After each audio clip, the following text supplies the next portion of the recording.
बिस्मिल्लाहिर्रहमानिर्रहीम। बोलते कालम के साथ में आमिर रज़ा ख़ान। और मैंने कहा था कि तैयब अर्दोग़ान के पाकिस्तान के दौरे की बहुत सारी जगहों पर तकलीफ़ होगी, और तकलीफ़ क्यों होगी इसकी एक बड़ी वजह अब सामने आई है, और वो है सोच।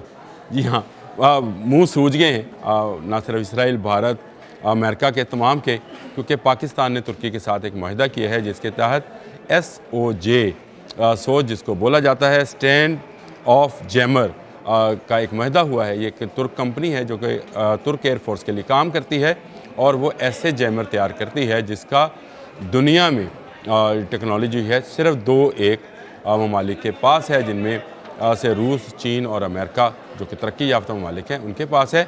उसी तरह की टेक्नोलॉजी है तुर्क जो साइंटिस्ट हैं, जो एरोनॉटिकल इंजीनियर्स हैं, उन्होंने भी तैयार कर ली है, और उसका माहिदा कर लिया है पाकिस्तान के साथ। MOU साइन हो गए हैं, जिसके तहत पहला जहाज़ जो है पाकिस्तान को 2026 यानी अगले साल जो है मिल जाएगा। ये जैमर है क्या, काम किस तरह से करता है और उसका फ़ायदा क्या होगा, ये भी मैं आपको आज के इस अपने बोलते कालम में बताऊंगा। और ये बताऊंगा कि 51,000 की बुलंदी पर, 51,000 किलोमीटर की बुलंदी मीटर की बुलंदी पर यह त्यारा प्रवास करता है, और 940 किलोमीटर पर आवर के रफ्तार से जो है सफ़र करता है। और इसमें ऐसे जैमर्स लगते हैं जो दुनिया भर के तमाम रडार्स को नकारा बनाने में, ना सिर्फ नकारा बनाने में बल्कि उनको धोखा देने में भी कामयाब होते हैं। यानी वो रडार्स जो दुश्मन लगाता है हमारे जहाज़ों को देखने के लिए, ना सिर्फ समुंदर में, ज़मीन में, फ़ज़ा में, उन तमाम को जैम करने में, और अपने जो फ़ौजी हैं या अपनी अफवाज जो हैं, जो अपने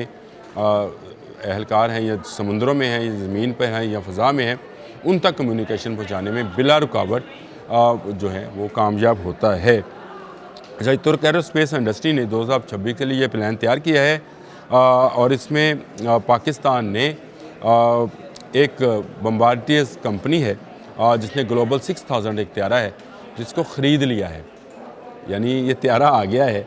अब इसमें बाकी इक्विपमेंट जो है वो तुर्क कंपनी लगाएगी, और 2026 में ये जहाज़ जो है तैयार होकर पाकिस्तान के हवाले कर दिया जाएगा।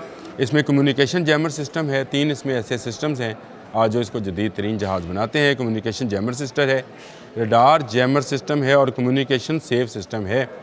ये इंटेलिजेंस का भी काम करेगा, यानी वो काम जो किसी ज़माने में अवाक्स त्यारों से आप सुना करते थे कि अवाक्स त्यारे करते हैं, ये उससे बेहतर रेंज में जहाज़ है जो कि बहुत दूर से दुश्मन के रडार जो हैं ना सिर्फ उनको ब्लाइंड करेगा बल्कि उनके कम्युनिकेशन सिस्टम को भी डिस्टर्ब भी करेगा, डिस्टार्ट भी करेगा, और उसके साथ साथ उनको धोखा देने में भी कामयाब। यानी वो जिसको दोस्त फ़ौज समझ रहे होंगे वो उसका दुश्मन फ़ौज होगी। उसके रडार्स के अंदर जो है उसके टेक्निकली जो है वो उसको बेहतर करेगा, और इसके आने से पाकिस्तान की फ़ौज को भारतीय फ़ौज पर एक एज हासिल हो जाएगा जो इससे पहले हमारे पास एज नहीं था। हमने 2019 में कुछ तजर्बात ज़रूर इस बात में किए थे, जब बहुत ज़्यादा टेंशन थी कि पाकिस्तान और भारत के दरमियान जंग हो सकती है। उस वक्त भी हमने इसके चंद आलात का जो है तजर्बा किया था, लेकिन अब हमने तुर्क कंपनी के साथ, सासान नाम है इस कंपनी का, SS सान उसको बोलते हैं, सासान जो उसकी मुकामी ज़ुबान में लफ्ज़ बोला जाता है, ये है। और इसने एयरबोर्न प्लेटफार्म तैयार किया है। ख़ुद इसने 2025 में यानी अगले साल तुर्क एयरफोर्स को एक जहाज़ तैयार करके देना है, और उसने दूसरा जहाज़ 2026 में देना है, और उसके बाद 2028 में टोटल तुर्की के पास 4 जहाज़ होंगे, और पाकिस्तान अपना पहला जहाज़ जो है 2026 में हासिल कर सकेगा। मॉडर्न वारफेयर में क्रिटिकल एसेट समझा जाने वाला ये जहाज़ एक बड़ा ही अहम रोल अदा करता है। इसको कहते हैं कि मल्टी रोलर जहाज़ है जो कि ना सिर्फ ज़मीन पर, फ़ज़ा में, बल्कि समुंदरों में भी पाकिस्तानी फ़ौज की हिफाजत के भी काम आएगा, और उन रडार्स को जो कि मुख्तलिफ़ त्यारा शिकन तोपों के साथ या त्यारा शिकन मिज़ाइल के साथ लगे होते हैं, उनको भी ना सिर्फ डिस्टर्ब करेगा बल्कि उनकी निशानदही भी करेगा, कहाँ पर मौजूद हैं उनको तबाह किया जा सकता है, और उनसे निकलने वाले मिज़ाइल्स को भी अपने जहाज़ों से पहुँचने से पहले उनको धोखे के साथ दूसरी तरफ भी मोड़ सकता है। ये बहुत ही ज़बरदस्त एक जहाज़ है जो कि पाकिस्तान के पास आने लगा है, और इसके बाद पाकिस्तान जो है ये जो इलेक्ट्रॉनिक वारफेयर है उसमें ख़त्ते में एक एज हासिल करेगा। चीन से ज़्यादा तो नहीं, लेकिन इस ख़त्ते में जिसमें इंडिया शामिल है जो हमारा दुश्मन मुल्क है,